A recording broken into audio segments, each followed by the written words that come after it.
दिल्ली में पिछले कई दिनों से शराब को लेकर सियासी संग्राम छिड़ा हुआ है। अब ये मामला इसीलिए और ज्यादा सुर्खियों में आ गया क्योंकि दिल्ली के आबकारी मंत्री की जिम्मेदारी निभा रहे मनीष सिसोदिया के घर सीबीआई का छापा पड़ा है। क्या है दिल्ली में शराब को लेकर ये लड़ाई, हम आपको इस रिपोर्ट में बताएंगे। दिल्ली में सीबीआई ने डिप्टी सीएम मनीष सिसोदिया के घर पर छापेमारी की। माना जा रहा है कि ये छापेमारी शराब पॉलिसी को लेकर हुई। इतना ही नहीं, सीबीआई ने मनीष सिसोदिया के खिलाफ दर्ज एफआईआर में उन्हें आरोपी नंबर 1 बताया है।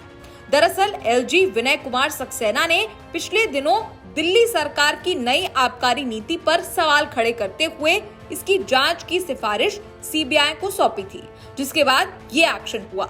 एलजी ने जिस रिपोर्ट को आधार बनाया है उसमें कहा गया है कि दिल्ली एक्साइज एक्ट और दिल्ली एक्साइज रूल्स का उल्लंघन किया गया।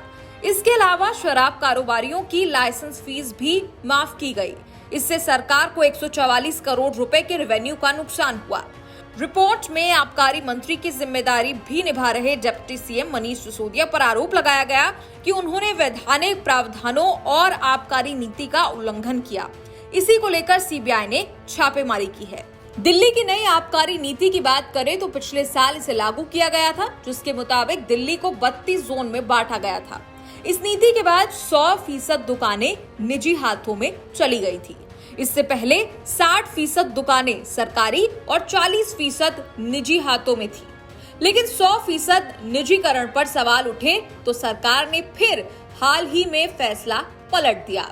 इसके बाद अब कहा जा रहा है कि दिल्ली में सिर्फ सरकारी शराब की दुकानें ही चलेंगी। बीजेपी ने इसे करोड़ों का घोटाला बताया है। बीजेपी के मुताबिक आपके नेताओं ने आबकारी नीति के जरिए करोड़ों के वारे न्यारे किए। जब इन्होंने घोटाला किया, जांच जैसे ही बैठी, आम आदमी पार्टी ने, उनके मुखिया ने, आम आदमी पार्टी सरकार ने अपनी आबकारी नीति को बदल दी। इसका मतलब है कि घोटाला हुआ है और बड़ा घोटाला हुआ है। दिल्ली की जनता का खजाना लूटा है। तो ऐसे लोग जो इतना अच्छा चेहरा बना के, भोली भाली सूरत बना करके दिल्ली का करोड़ों लूट लिए, तो उसके बाद ये कार्रवाई तो होनी चाहिए। मुझे तो लगता है कि सीबीआई थोड़ी देर भी कर दी है। ये कार्रवाई और भी जल्दी होनी चाहिए थी, क्योंकि किसी को भी संवैधानिक पदों पे बैठ करके दिल्ली को लूटने का किसी को भी परमिशन नहीं दिया जाना चाहिए, चाहे वो कोई भी हो।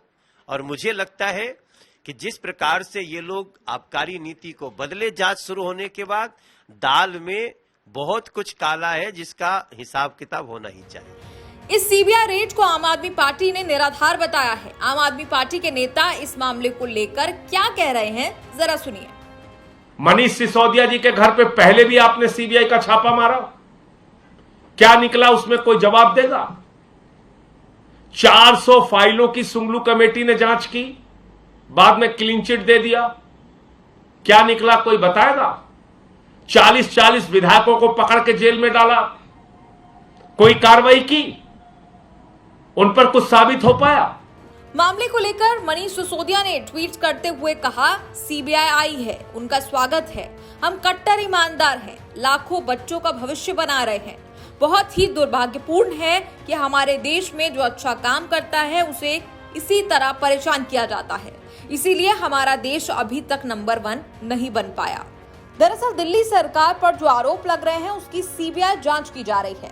हालांकि आम आदमी पार्टी की सरकार ने इन आरोपों को निराधार बताया है। अब देखना होगा कि सीबीआई की जांच में क्या सामने आता है और आगे कहां तक जाता है शराब के संग्राम का सच। न्यूज़ तक ब्यूरो।